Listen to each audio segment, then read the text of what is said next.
Welcome to our tutorial on how to use the Centrodyne S700 with Icabbi. Here you can see I am being offered a fare, and accept it. The following menu will display all relevant information for your fare, for example the customer's name, pickup address and destination if provided.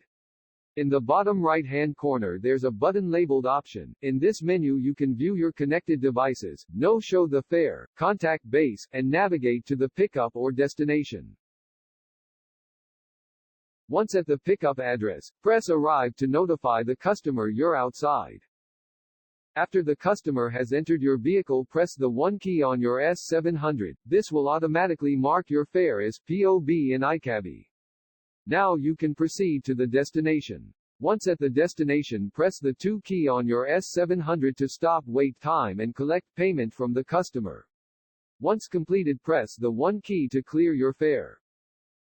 If you would like to see more tutorials, please be sure to give the video a like. Pressing on the subscribe button will keep you up to date on all our content. Thank you for watching.